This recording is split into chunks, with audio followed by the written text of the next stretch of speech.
Kembali dari dunia abadi. Audiobook, novel silat. Episode 123. Keluarga Situ adalah bagian dari sekte ilmu gaib, dan mereka hanya memiliki beberapa anggota klan. Meskipun keluarga Situ memiliki kekayaan yang sangat besar dan memiliki jaringan serta koneksi yang dalam, keluarga mereka tidak pernah terlibat dalam politik. Selain itu, mereka selalu bersikap rendah hati, sehingga mereka tidak terkenal. Namun, jangan pernah meremehkan mereka. Saya berani mengatakan bahwa keluarga menengah di Beijing mungkin kurang lebih sama dengan keluarga Situ. Mereka sekuat itu, komentar Tang Xiu dengan heran. Bagi keluarga yang telah berhasil beroperasi selama 100 tahun, mereka memiliki fondasi yang sangat dalam. Keluarga Situ sendiri telah berkecimpung dalam bisnis ini selama lebih dari 100 tahun. Konon, keluarga ini menyembunyikan keberadaan mereka selama masa-masa sulit, yang sangat membantu keluarga ini terhindar dari kerugian. Gelombang deras masa reformasi juga tidak berdampak banyak pada keluarga ini. Oleh karena itu, jangan pernah meremehkan keluarga Situ, jelas Li Laoshan. Saat dia berbicara di sana, Li Laoshan merendahkan suaranya dan melanjutkan. Saudara Tang, Anda sendiri adalah seorang seniman bela diri, jadi Anda harus tahu bahwa keluarga-keluarga ini memiliki lebih dari sekadar kekayaan, benar kan? Ada faktor besar lainnya di sini, yaitu jumlah dan kekuatan seniman bela diri dalam keluarga mereka. Dan saya mendengar bahwa keluarga Situ juga merupakan salah satu keluarga besar yang dibangun di atas fondasi seni bela diri. Setiap anggota keluarga adalah ahli seni bela diri papan atas. Orang itu memiliki kemampuan yang cukup bagus. Mungkin kamu hanya sedikit lebih lemah darinya, Kakak Li, kata Tang Xiu sambil mengangguk. Ah, jangan sebut aku, Saudara Tang. Aku tahu kemampuanku tidak memadai dan bahkan memalukan. Li Laoshan tampak malu. Dalam keadaan normal, aku hampir tidak bisa menghadapi penjahat kecil, tetapi aku pasti akan dirobohkan dengan 3 pukulan dan 2 tendangan jika aku bertemu dengan seorang ahli sejati. Tang Xiu hanya tersenyum tipis sebagai jawabannya. Waktu terus berlalu, dan akhirnya pukul 2 siang pun tiba. Lebih banyak perahu terus berdatangan, jumlahnya mencapai lebih dari 100. Dengan kata lain, setidaknya ada 100 tamu yang menghadiri pelelangan kali ini. Sudah hampir waktunya, kata Li Laoshan sambil menyentuh lengan Tang Xiu setelah dia melihat seorang wanita mengenakan mantel berwarna merah tua, sepatu bot kulit, dan gaun melangkah ke panggung yang dibangun di tengah sungai. Tang mendongak ke depan dan ekspresinya tiba-tiba berubah kosong. Bagaimana dia bisa ada di sini? Sambil berteriak dan berlari masuk. Tang Xiu mengusap matanya dan akhirnya yakin bahwa matanya tidak mengkhianatinya. Wanita berpakaian merah itu adalah Ouyang Lulu. Namun, keterkejutannya belum berakhir, karena ada orang lain yang tidak pernah ia bayangkan akan muncul di sini. Orang itu adalah seseorang yang sangat ia kenal. Orang yang pernah ia benci, dan yang ingin ia pukul. Saudara Tang, musuhku datang, kata Li Laoshan dengan suara rendah sambil menyentuh lengan Tang Xiu. Bab 512, Ketimpangan. Perahu terakhir itu juga ditumpangi oleh 4 tamu. 2 diantaranya jelas pengawal jika dilihat dari pakaian mereka, sementara 2 lainnya adalah seorang pria dan seorang wanita.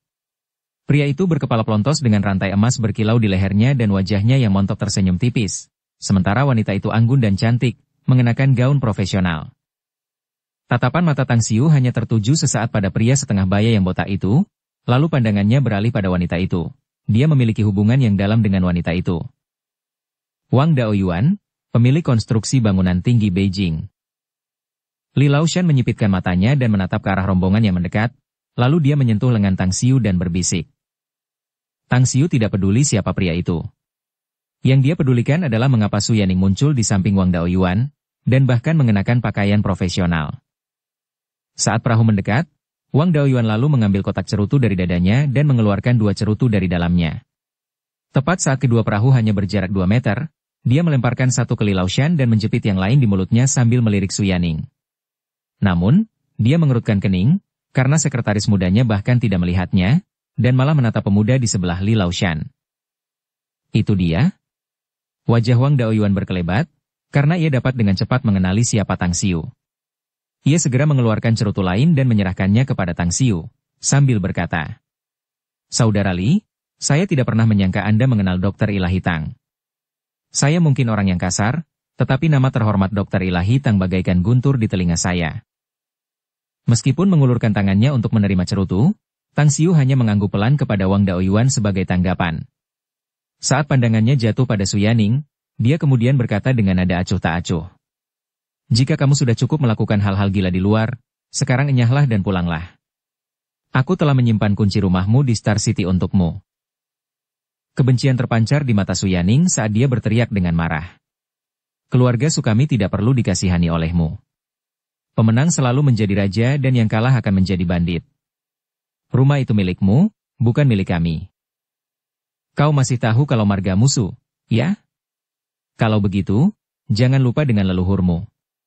Kalau ada waktu, pergilah dan kembali ke desa Su untuk menemui nenekmu.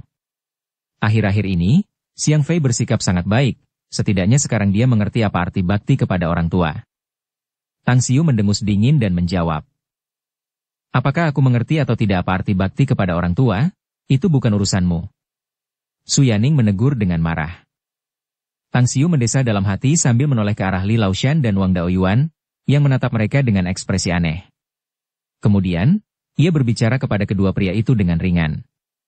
Saya harus memberitahu kalian berdua bahwa hal-hal yang tidak terduga dapat terjadi kapan saja, karena kemalangan dan kebahagiaan dapat datang kepada seseorang di pagi atau sore hari. Hidup tidak pernah mudah bagi siapapun, namun jika permusuhan tidak diselesaikan secara damai, permusuhan tidak akan ada akhirnya.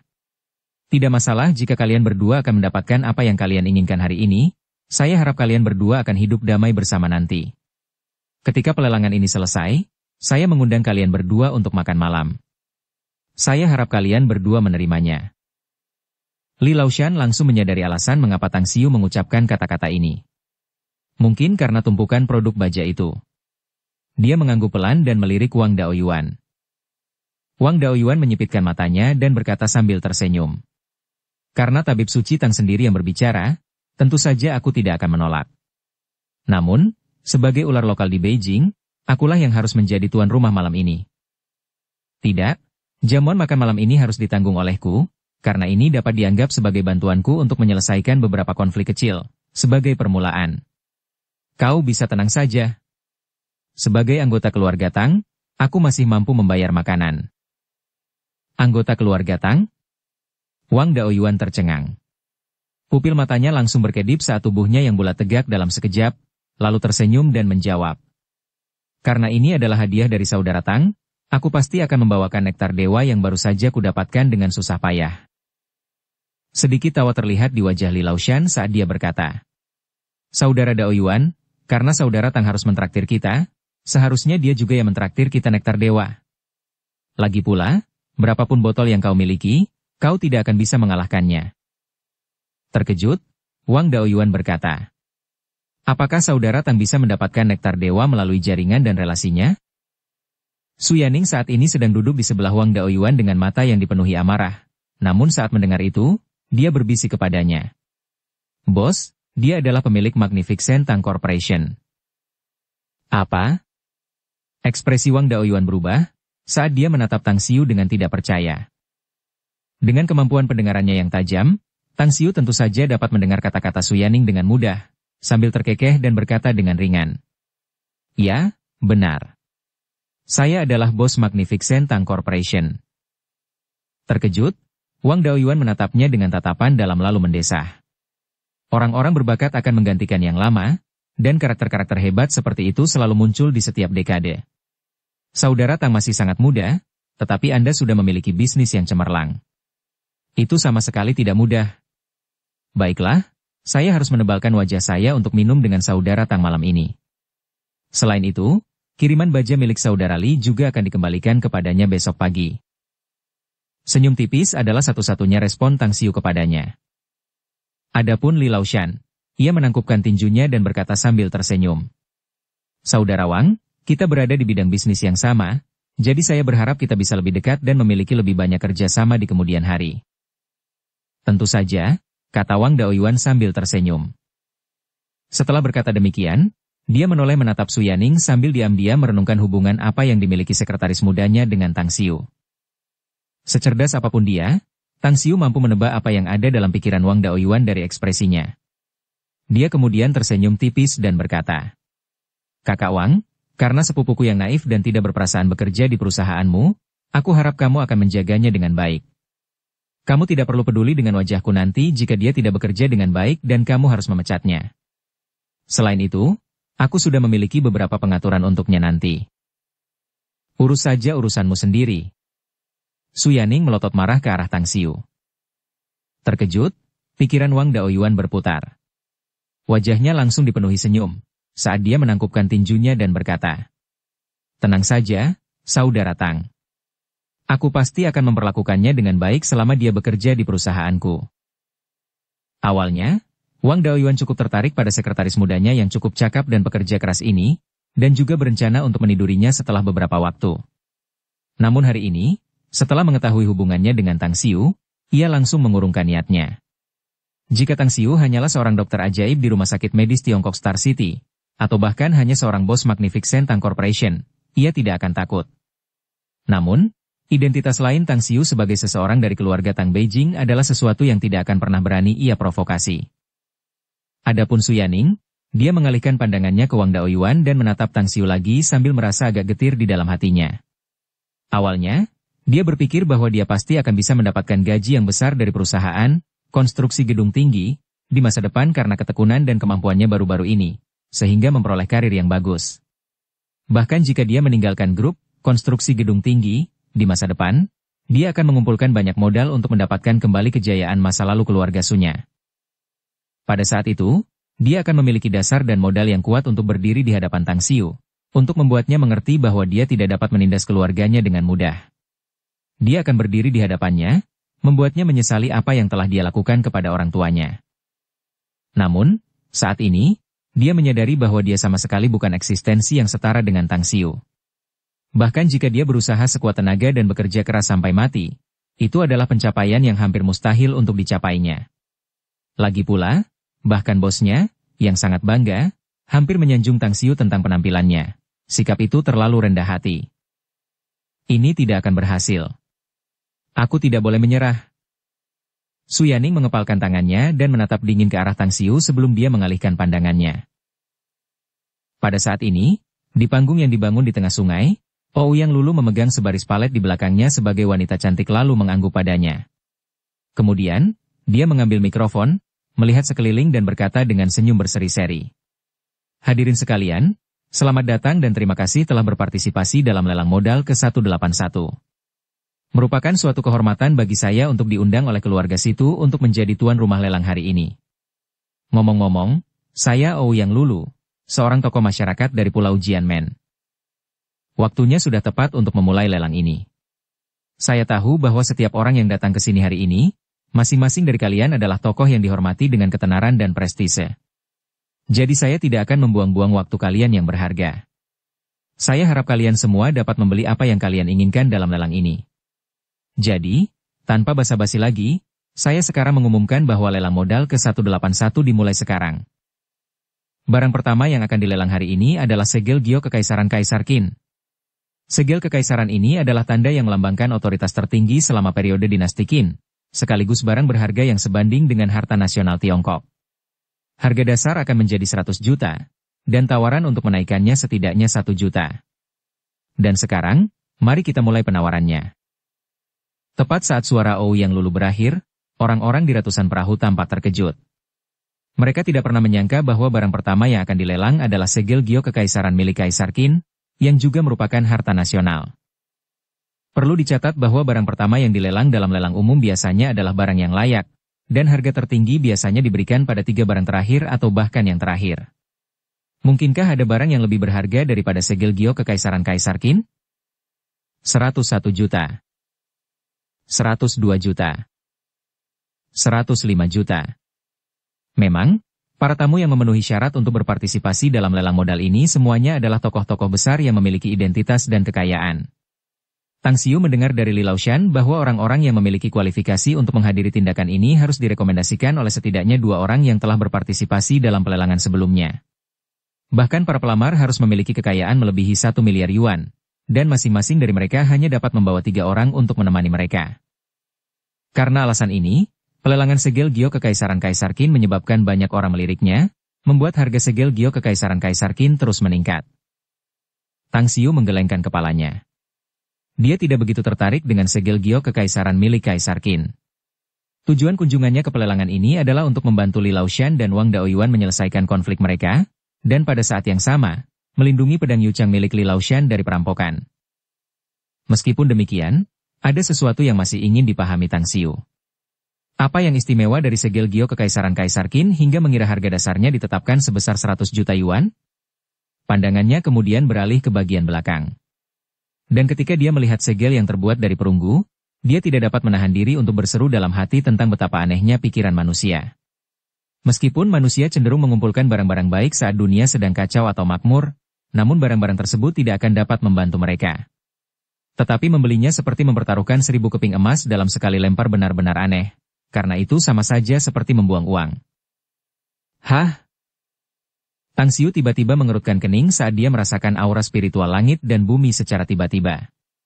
Beberapa saat yang lalu, auranya bahkan mungkin lebih kaya, dan ada fluktuasi aura yang sangat istimewa yang tampaknya muncul entah dari mana. Apa yang sebenarnya terjadi? Dia melihat sekeliling, tetapi dia tidak melihat sesuatu yang aneh pada siapapun. Dia langsung melepaskan indera spiritualnya dan menyelimuti radius 200 meter.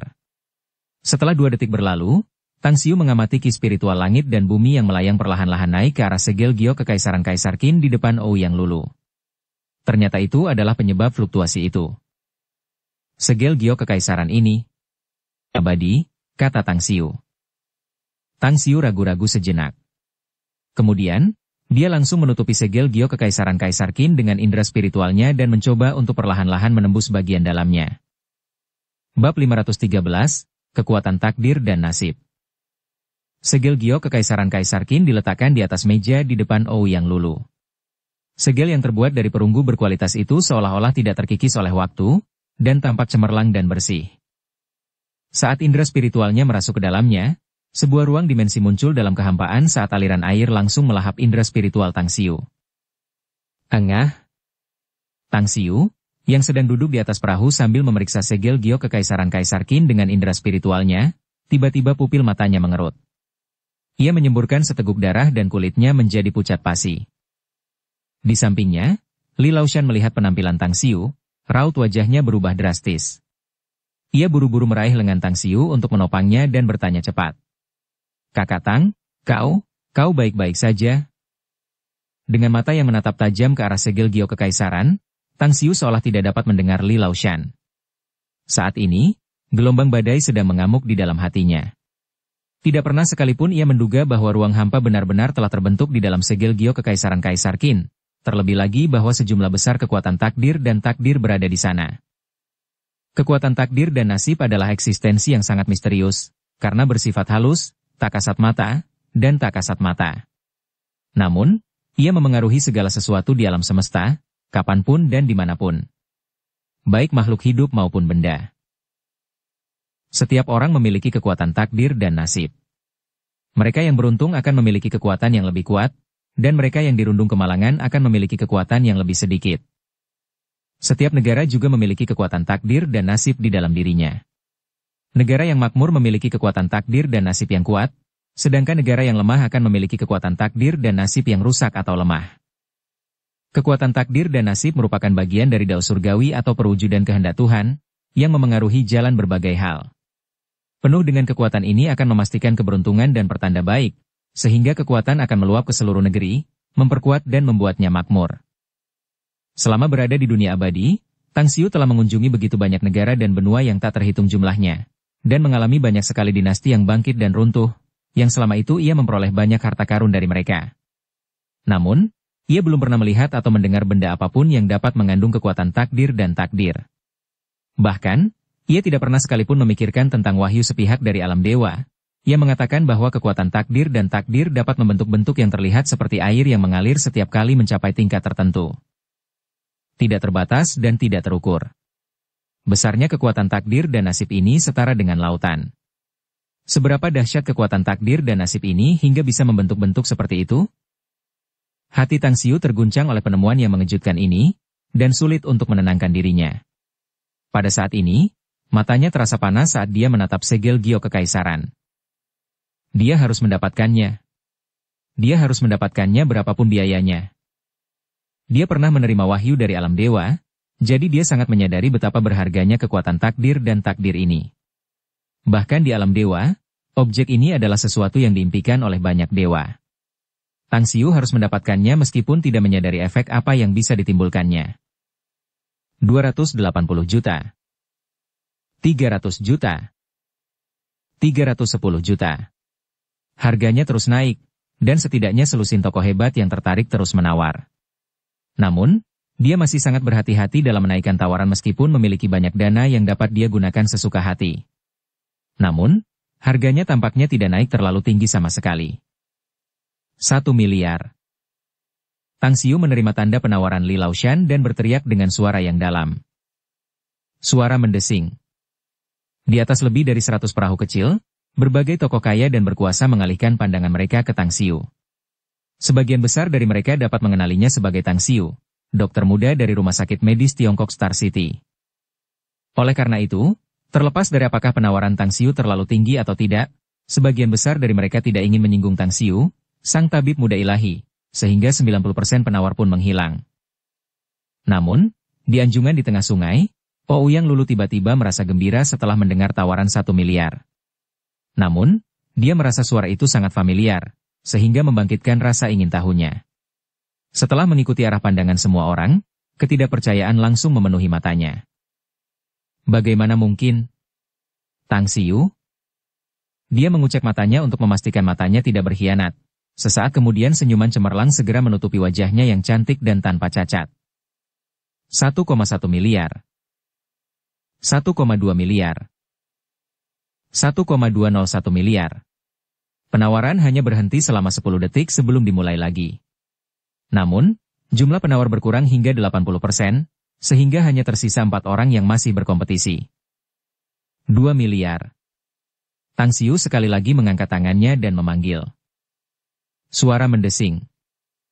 Kerumunan menjadi riuh ketika para tamu mulai berbisik-bisik. Dokter ajaib Tang tampaknya bertekad untuk memenangkan segel Gio Kekaisaran Kaisar Qin ini.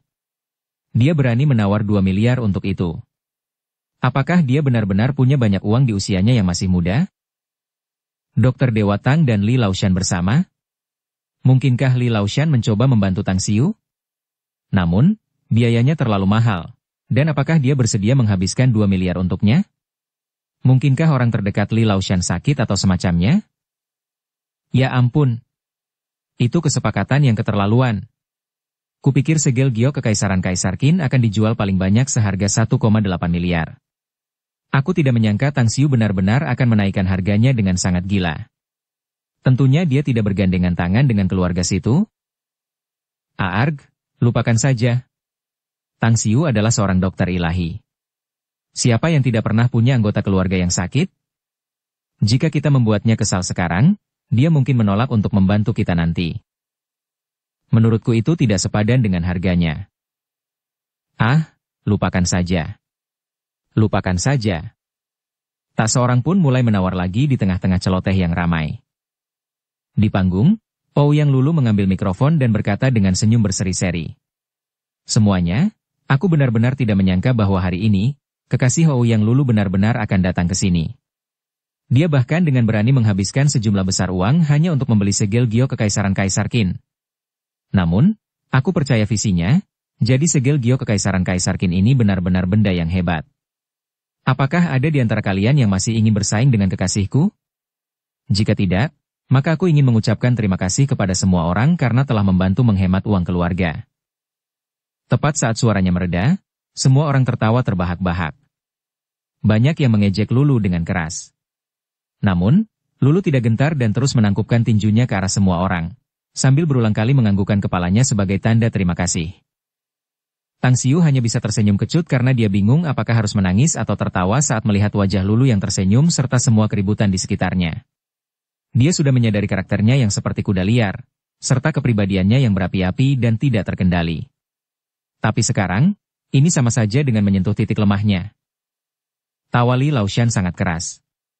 Dia mencengkeram bahu Tang Xiu dan tertawa keras. Kakak Tang, keberuntunganmu dengan wanita benar-benar hebat. Hahaha, aku pernah mendengar tentang putri kecil keluarga Ouyang ini. Dia sombong seperti ratu, dan cukup berani untuk menutupi surga.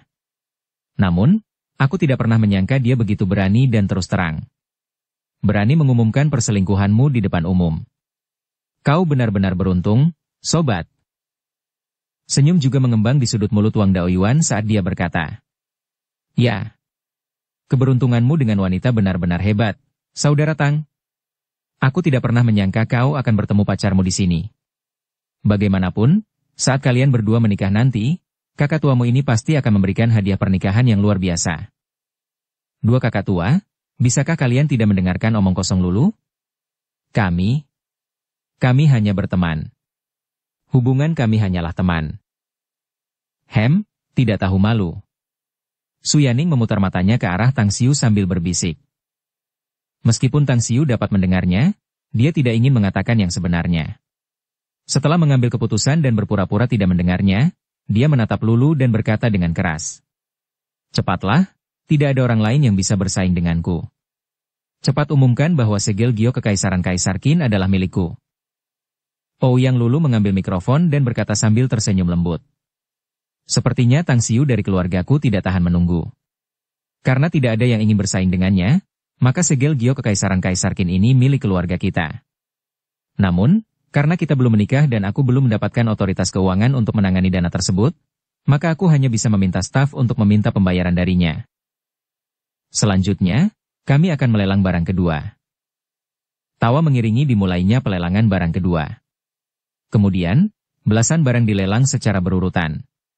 Harganya pun tidak terlalu tinggi, karena barang dengan harga tertinggi hanya terjual puluhan juta.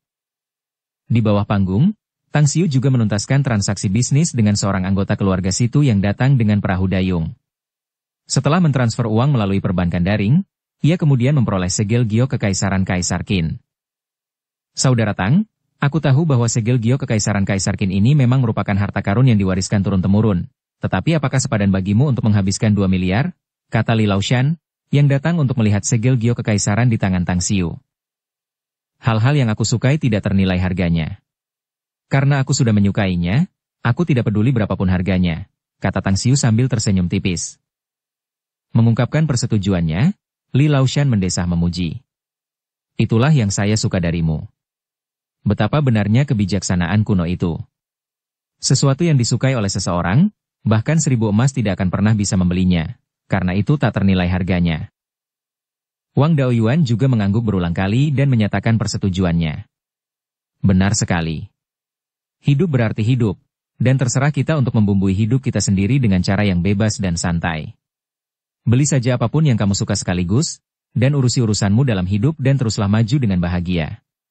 Meskipun saudara Tang masih muda, kamu lebih teliti dibandingkan dengan kami. Itu benar-benar mengagumkan. Dua kakak tua, kalian berdua terlalu memujiku, jawab Tang Xiu sambil terkekeh. Su Yaning tidak dapat mengatakan apapun tentang apa yang dilakukan Tang Xiu. Menurutnya, tindakan Tang Xiu hanyalah tindakan anak yang hilang. Meskipun dalam hatinya dia merasa benci terhadap Tang Xiu, tetapi dia merasa agak tertekan. Jumlahnya 2 miliar. Sebelumnya, keluarga Su hanya memiliki aset sejumlah puluhan juta, dan dia sudah merasa bangga dan puas karenanya. Namun, dia tidak pernah menyangka bahwa Tang Xiu akan sekaya ini. Perlu dicatat bahwa setengah tahun yang lalu Tang Xiu hanyalah seorang siswa yang miskin dan bodoh. Keluarganya tidak hanya hidup melarat, dia juga seorang idiot. Namun dalam waktu kurang dari setengah tahun, dia telah mengalami perubahan yang mengguncang dunia yang tidak dapat dia pahami. Meskipun demikian, ada sedikit penyesalan di dalam dirinya. Dia menyesal telah memperlakukan Tang Xiu dengan buruk sebelumnya. Jika hubungan mereka lebih baik, keluarga Su mereka akan diberkati dengan keberuntungan setelah Tang Xiu memperoleh kemampuannya. Terutama setelah Tang Xiu diketahui sebagai keturunan keluarga Tang dari Beijing. Jika fakta ini diketahui oleh keluarga mereka sebelumnya, mereka tidak akan bersikap dingin terhadap Tang Xiu dan bibinya, Su Lingyun sebelumnya. Mereka juga tidak akan mempermalukan dan menganiaya mereka, tetapi malah menyanjung mereka. Inikah alur pikiran hati manusia yang menyebalkan? Perasaan pahit dan sempat muncul di hati Su Yaning saat dia menundukkan kepalanya dalam diam. Meskipun dia memiliki permusuhan yang mendalam terhadap Tang Xiu di dalam hatinya, namun dia sebenarnya lebih menyesalinya, memeriksa dirinya sendiri melalui introspeksi yang mendalam. Bab 514, Jepit Rambut 9 Phoenix. Lelang berjalan sangat lambat, dan banyak barang lelang yang dicari oleh banyak orang. Sedangkan Tang Xiu, dia tidak ikut berpartisipasi lagi dan hanya duduk diam di samping Li Laoshan sambil mengutak-atik segel giok kekaisaran Kaisar Qin. Dia benar-benar tidak mengerti mengapa segel yang tampak biasa saja yang terbuat dari perunggu itu memiliki ruang yang berisi sejumlah besar kekuatan takdir dan takdir. Bagaimanapun, dia tidak terlalu khawatir karena dia belum bisa mengetahuinya. Sambil mengutak-atik segel, dia juga memperhatikan Su Yaning dari waktu ke waktu. Su Yaning mungkin seseorang yang tidak disukainya, tetapi dia tetap sepupunya. Jika dia bisa bertobat atas kesalahannya seperti adik laki-lakinya, itu akan menjadi kejutan yang hebat dan menggembirakan bagi ibunya. Setelah 3,5 jam, waktu sudah menunjukkan pukul 5.30 sore, dan pelelangan hampir selesai. Akibat keterlibatan Tang Xiu dalam masalah mereka, Li Laoshan dan Wang Daoyuan sama-sama menyerah melelang pedang. Setelah membayar denda kepada keluarga situ, kedua pedang berharga itu dibawa kembali. Di panggung tengah sungai, Ouyang Lulu tampak dalam suasana hati yang sangat baik. Barang yang dilelang sekarang adalah vas porselen putih kebiruan yang dibakar di tungku kerajaan dinasti Ming. Sambil memegang mikrofon, dia tersenyum dan berkata, "Wah, waktu berlalu dengan cepat. Aku tidak menyangka aksinya akan mencapai akhir secepat ini. Berikutnya adalah 3 barang terakhir, yang kupercaya pasti harta karun langka dan akan membawa keberuntungan dan rezeki yang luar biasa bagi siapapun yang bisa mendapatkannya. Barang lelang berikutnya adalah jepit rambut hias yang terbuat dari bahan khusus berkualitas tinggi. Karena ukirannya, jepit rambut ini disebut jepit rambut 9 Phoenix. Jepit rambut ini sangat tidak biasa, dan menggambarkannya sebagai sangat ajaib dan misterius bukanlah hal yang berlebihan. Izinkan saya menjelaskannya kepada semua orang. Pertama, jepit rambut ini terbuat dari bahan khusus yang sangat keras, bahkan pemilik barang yang mempercayakan barang ini untuk dilelang di sini pernah mencoba memotongnya dengan laser, tetapi tidak tergores sedikit pun. Kedua, orang yang memakainya dapat merasakan efek magis. Pemakainya akan dapat merasa sejuk di musim panas dan hangat di musim dingin. Percayakah Anda?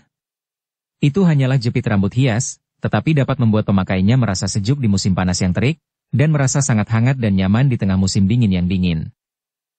Saat Ouyang Lulu berbicara di sana, dia melihat mata yang terbuka lebar dan ekspresi tidak percaya di wajah para tamu. Kemudian, dia berkata dengan keras, "Semua yang kukatakan kepadamu semuanya benar. Aku pernah memakai jepit rambut 9 Phoenix ini sebelumnya, dan itu memang membuatku merasa sangat nyaman. Kredibilitas dan reputasi keluarga situ tidak perlu diragukan lagi. Maka tanpa basa-basi lagi, saya umumkan barang ini akan dilelang dengan harga dasar 20 juta, dan tidak kurang dari 1 juta untuk setiap kenaikan tawaran." Setelah berkata demikian, dia memandang ke arah kerumunan di bawah. 20 juta. 21 juta. Di atas kapal, tubuh Tang Xiu sedikit bergetar setelah mendengar jepit rambut 9 Phoenix disebutkan oleh Ouyang Lulu. Ketika pandangannya jatuh pada jepit rambut itu, dia tiba-tiba bangkit. Meskipun tindakannya menarik perhatian banyak orang, mereka tetap memusatkan perhatian pada pelelangan itu. 100 juta. Tang Xiu berteriak dengan tegas. Seketika kedua wanita kaya yang turut menawar pun mengubah ekspresinya, tampak sedikit kesal. Yang Lan adalah bos besar Blue Garden Group dengan aset hampir 10 miliar, dan juga memiliki banyak bisnis di bawah benderanya. Dapat dikatakan bahwa kekayaannya saja telah mengangkatnya menjadi orang kelas 2 yang berkuasa dan kaya di Tiongkok. Yang terpenting dari semuanya adalah kenyataan bahwa dia baru berusia 40-an tahun ini, dan semua kekayaannya diperolehnya sendiri. Setelah dia melihat jepit rambut 9 Phoenix, jepit rambut hias yang berkilau keemasan itu begitu menarik perhatiannya sehingga dia jatuh cinta padanya. Oleh karena itu, dia memutuskan untuk membelinya meskipun harus mengeluarkan lebih banyak anggaran untuk itu. Siapa yang mengira bahwa seseorang akan mengganggu rencananya, dan orang yang melakukannya juga secara tak terduga adalah dokter muda yang terkenal, Tang Xiu? Dia tahu bahwa Tang Xiu kaya, kalau tidak, dia tidak akan membeli barang lelang pertama seharga 2 miliar yuan. Namun, dia tidak ingin melepaskan jepit rambut 9 Phoenix, dan akan berusaha sekuat tenaga untuk mendapatkannya. 200 juta. Suara acuh tak acuh keluar dari mulutnya. 500 juta. Tang Xiu mengangkatnya lagi, menyebabkan keributan di tempat itu. Yang Lan menatap tajam ke arah Tang Xiu, lalu berdiri dan berkata, "Dokter Dewa Tang, aku penasaran dengan sesuatu di sini. Kau seorang pria yang terhormat dan terhormat. Mengapa kau ingin bersaing memperebutkan jepit rambut 9 Phoenix denganku, seorang wanita? Sejak awal, jepit rambut 9 Phoenix ini memang milikku. Kemudian, aku menghadiahkannya kepada seorang juniorku, dan dia kehilangannya. Jadi, seharusnya tidak ada masalah bagiku untuk mengeluarkan sejumlah uang untuk membelinya kembali, bukan? Kata Tang Xiu. Dulu itu milikmu? Yang Lan mengerutkan kening. Setelah terdiam beberapa saat, dia menggertakkan giginya dan berkata, 1 miliar. Jika kamu bisa mengeluarkan lebih dari 1 miliar, aku akan menyerahkannya. 1,1 miliar, kata Tang Xiu dengan yakin. Yang Lan hanya bisa tersenyum pahit sambil menggelengkan kepalanya dan perlahan duduk kembali. Pada akhirnya, Tang Xiu akhirnya mendapatkan jepit rambut 9 Phoenix. Setelah ia menerima jepit rambut 9 Phoenix di tangannya, ada pandangan rumit di matanya yang berlanjut cukup lama. Jepit rambut 9 Phoenix ini memang dibuat dengan tangannya sendiri, hadiah yang ia berikan kepada kekasihnya, Su Qingcheng, dan merupakan perangkat abadi dengan kualitas terbaik. Namun, ada satu hal yang membuatnya bertanya-tanya. Bagaimana benda ini muncul di bumi? Namun, dia samar-samar bisa menebak bahwa masalah ini pasti ada hubungannya dengan Guyan Er. Untuk saat ini, karena dia sudah membeli jepit rambut 9 Phoenix, dia akan menanyakan hal ini kepada Guyan Er setelah dia bangun lagi. Saudara Tang, apakah jepit rambut 9 Phoenix ini dulunya benar-benar milikmu? Li Laoshan datang sambil menggaruk kepalanya dan bertanya dengan rasa ingin tahu. Ya. Bukan hanya milikku, aku juga yang membuatnya, kata Tang Xiu sambil mengangguk. Hanya saja, ada sesuatu yang membuatku bertanya-tanya. Tapi sekali lagi, aku sudah membelinya kembali sekarang, jadi aku yakin aku bisa mencari tahu nanti. Dengan ekspresi aneh, Li Laoshan berkata. Sepertinya ada cerita menarik di sana, ya? Memang benar. Tapi ini masalah yang sangat pribadi, kata Tang Xiu sambil tersenyum tenang. Mendengar jawaban itu, Li Laoshan mengangguk dan berhenti mengomel tentang topik ini. Lagi pula, urusan pribadi Tang Xiu bukanlah sesuatu yang bisa dia campuri. Dia hanya penasaran, Tang Xiu bahkan bisa membuat jepit rambut berhias seperti itu, terlebih lagi pengerjaannya sangat indah. Setelah itu, barang lelang kedua terakhir tidak menarik minat Tang Xiu. Meskipun harganya naik hingga ratusan juta, dia tidak peduli. Di panggung lelang, Ouyang Lulu memiliki pandangan yang rumit di matanya. Dia bisa merasakan bahwa ada sesuatu yang menyangkut Tang Xiu, sebuah rahasia besar yang terkubur di dalam hatinya. Fakta bahwa dia menghabiskan sejumlah besar uang untuk membeli jepit rambut hias hari ini membuatnya merasa masam dan gelisah di dalam. Lagi pula, tidak mungkin bagi seorang pria dewasa untuk mengenakan jepit rambut hias, jadi benda ini pasti berhubungan dengan wanita lain.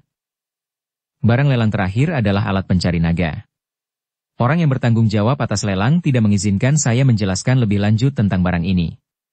Oleh karena itu, saya akan langsung mengumumkan harga dasarnya. Harga dasarnya adalah 100 juta yuan, dan setiap kenaikan tawaran tidak boleh kurang dari 10 juta. Sekarang, mari kita mulai penawarannya. Setelah Ouyang Lulu selesai berbicara, dia mengambil benda seperti kompas dengan diameter 20 hingga 30 cm. Hah? Alat pencari naga? Apa-apaan itu? Akhir acaranya tiba-tiba adalah objek tak dikenal ini? Apa asal-usul dan dampaknya?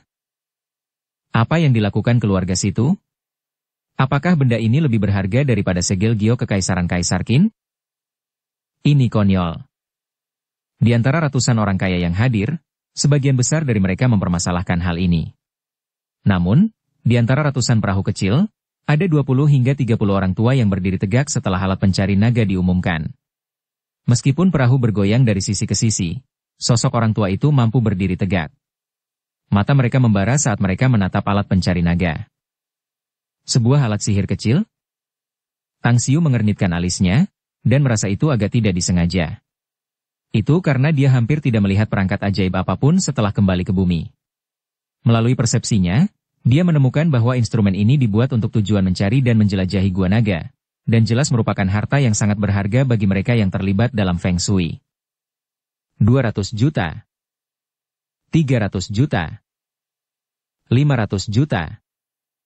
1 miliar. Kenaikan harga itu ibarat roket yang melesat cepat ke angkasa. Hanya dalam waktu 5 menit, harga alat pencari naga telah melonjak hingga 2,4 miliar, dengan setiap penawaran tidak kurang dari 100 juta. Li Laoshan tercengang saat menatap orang-orang tua itu, yang ekspresinya beragam. Dia dengan lembut menyentuh Tang Xiu dan bertanya dengan berbisik. Apa-apaan situasi ini, Saudara Tang? Siapa orang-orang ini?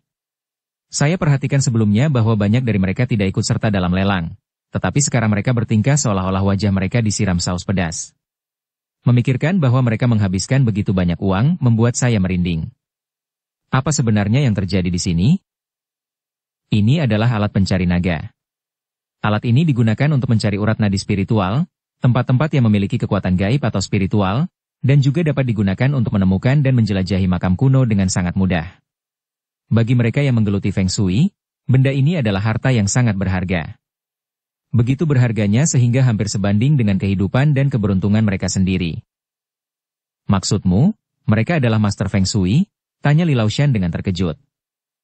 Aku tidak tahu soal itu, kata Tang Xiu sambil menggelengkan kepalanya. Li Laoshan menelan ludahnya dan tidak berbicara lagi. Selama percakapan singkat mereka, harga alat pencari naga telah naik sekali lagi. Dan sekarang harganya mencapai 3 miliar. Hantu Tuaju, apakah kau benar-benar ingin bertarung denganku? Seorang lelaki tua menatap tajam ke arah lelaki tua lain yang menawar 3 miliar dan bertanya dengan amarah yang membara. Orang tua yang dipanggil hantu Tuaju itu menjawab dengan tegas.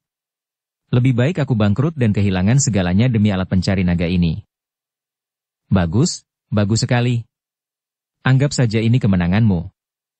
Pihak lain menunjuk ke arah hantu Tuaju dan akhirnya duduk dengan ekspresi enggan. Hantu Tuaju kemudian melihat ke arah dua tetua lainnya yang masih berusaha bersaing dengannya dan berbicara dengan suara berat. Kalian boleh menaikkan tawaran sesuai keinginan kalian. Namun, kalian dapat yakin bahwa aku akan melakukan apapun untuk mendapatkan alat pencari naga ini. Berapapun tawaran kalian, aku akan menerimanya. Kita sudah saling kenal selama bertahun-tahun, jadi kalian harus tahu betapa pentingnya alat pencari naga ini bagiku. Kedua lelaki tua itu saling berpandangan, dan salah satu dari mereka berkata dengan enggan. Saya menawar 3,1 miliar. Jika tawaran Anda lebih tinggi dari tawaran saya akan menyerah. 3,2 miliar, kata hantu Tuaju. Kedua lelaki itu terdiam beberapa saat, sebelum akhirnya duduk. Memperoleh alat pencari naga juga merupakan keinginan mereka, tetapi mereka tahu tidak mungkin untuk bersaing dengan hantu Tuaju dalam hal sumber daya keuangan. Selain itu, mereka juga menyadari fakta bahwa alat pencari naga adalah pusaka keluarga Ju sekitar 200 tahun yang lalu. Terus bersaing dengannya? Mereka memang punya kemampuan untuk melakukan itu, dan mereka pasti bisa menahan hantu Tuaju dalam hal sumber daya keuangan.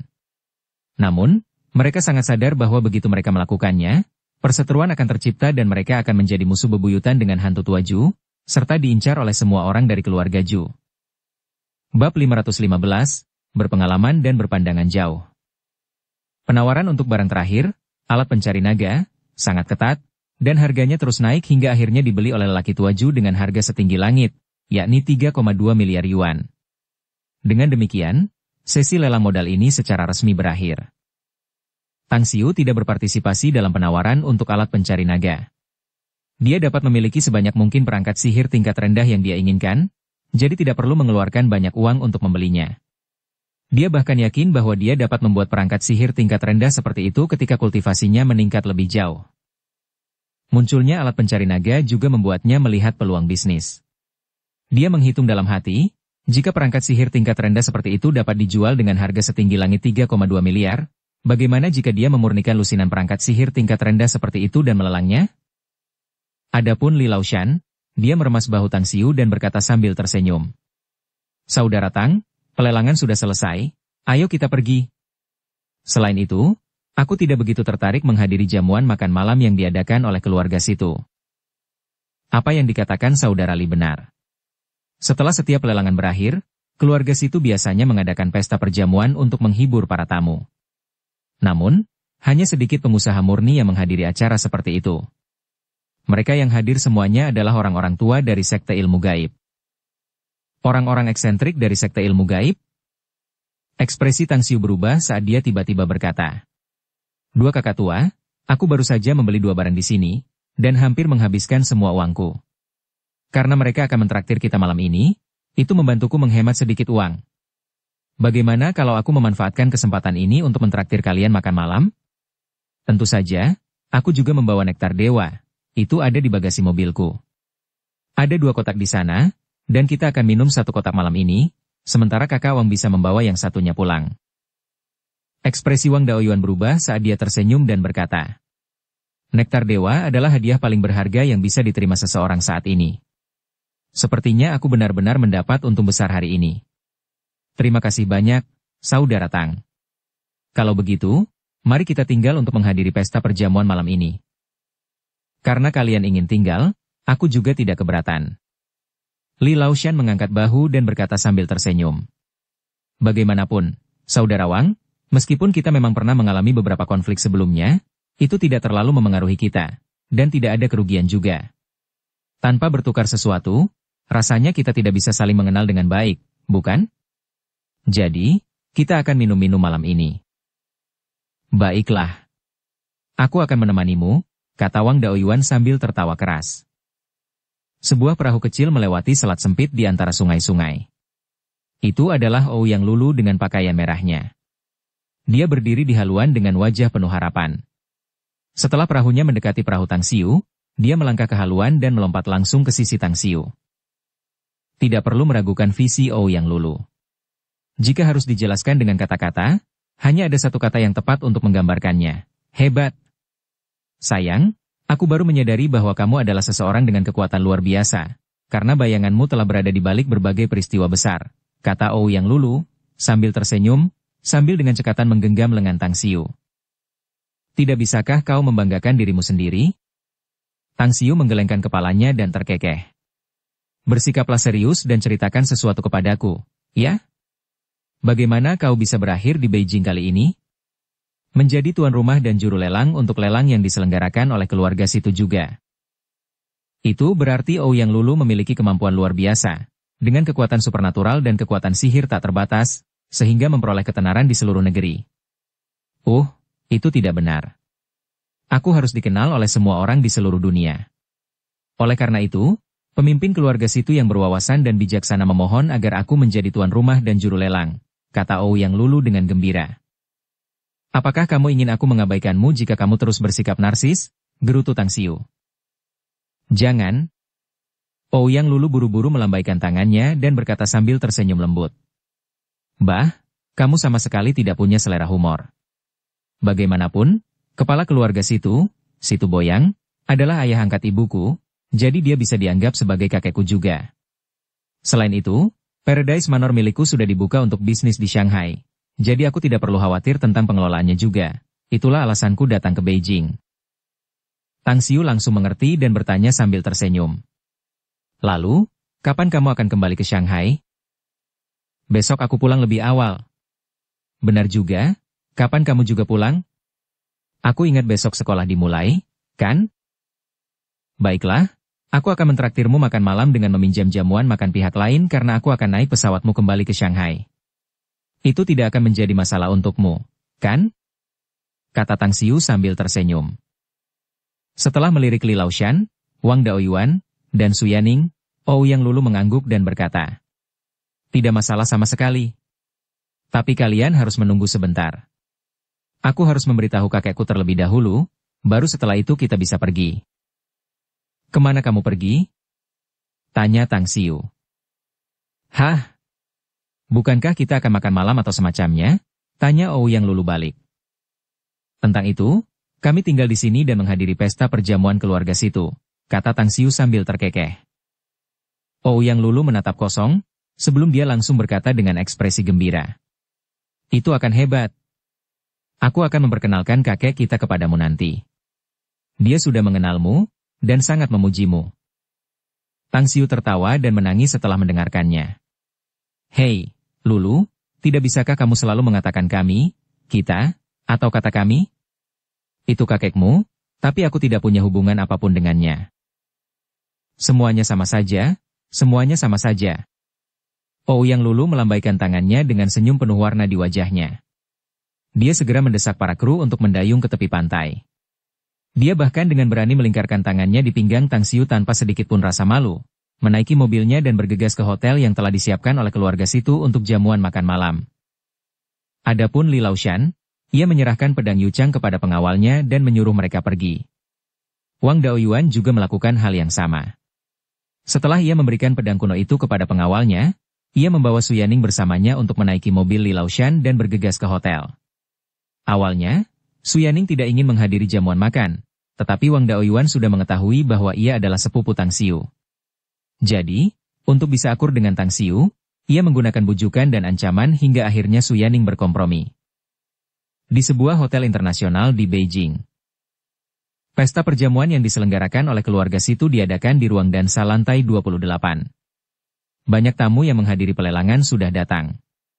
Seluruh aula telah ditata dengan sangat mewah, dengan lampu kristal yang menerangi setiap sudut aula dengan cahayanya yang lembut. Anggur dan makanan pembuka telah disajikan di meja makan oleh para pelayan yang cantik. Dan yang paling membuat para tamu yang datang terkejut adalah 2 botol nektar dewa yang diletakkan di setiap meja makan. Di dalam kamar mewah di sebelah ruang dansa, Situ Boyang membaca informasi itu dengan tenang. Usianya sudah melewati masa jayanya, 60-an, tetapi masih penuh semangat. Di depannya ada 2 orang, seorang pria parubaya dan seorang wanita, yang berdiri dengan tenang sambil tersenyum. Lulu telah tampil dengan baik, ayah. Lidahnya yang fasih benar-benar merupakan bakat yang layak untuk dipamerkan. Oleh karena itu, banyak barang yang dilelang di pelelangan yang diadakan oleh keluarga Situ kami terjual dengan harga yang sangat tinggi, jauh lebih tinggi dari harapan kami. Situ Chao menyerahkan informasi itu kepada Situ Boyang dan melaporkannya sambil tersenyum. Dengan wajah puas, Situ Boyang mengangguk dan berkata, "Bagus sekali. Benar, kalian semua kembali ke sini, tapi kemana perginya anak itu, Lulu?" "Ah, Lulu melihat kekasihnya dan ingin sekali menemuinya.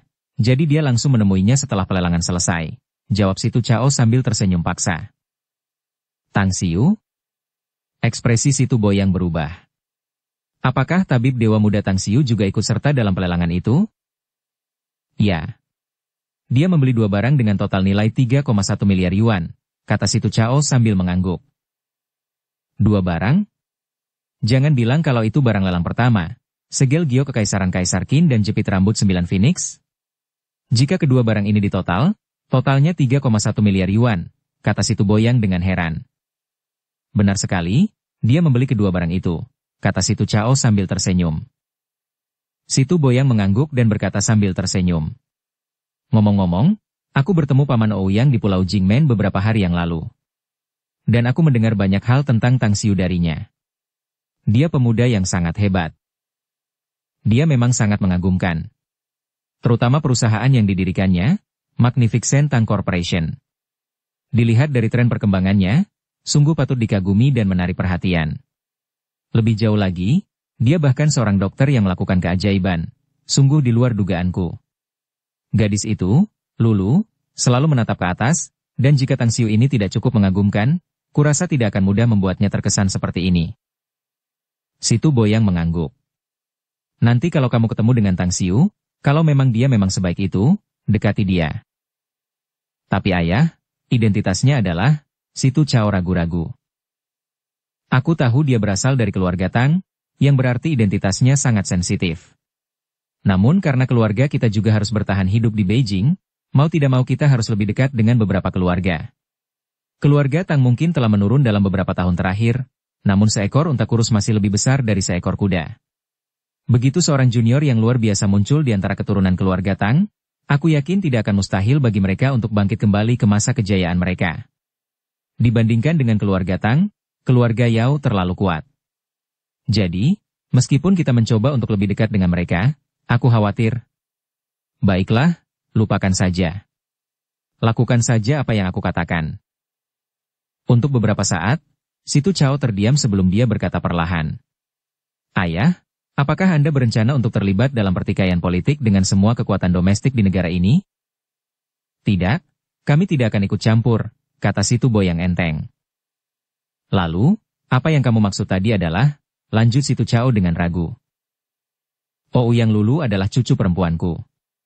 Pemuda yang disukainya dan keluarga Ouyang sendiri menyetujuinya.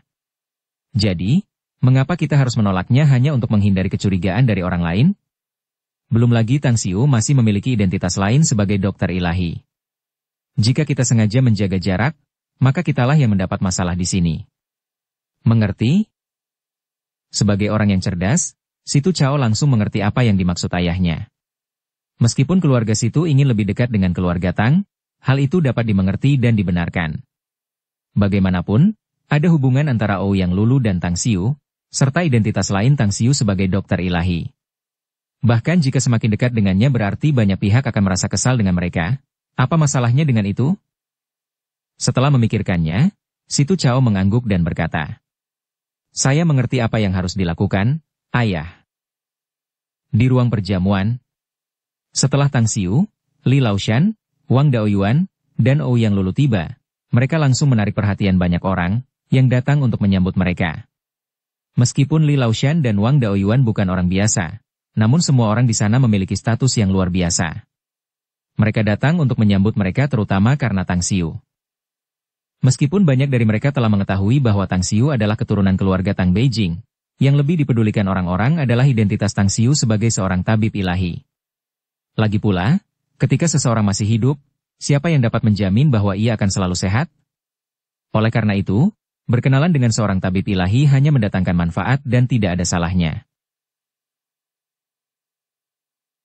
Bersambung ke episode 124. Dukung kami dengan subscribe, follow, like, komen dan share. Terima kasih.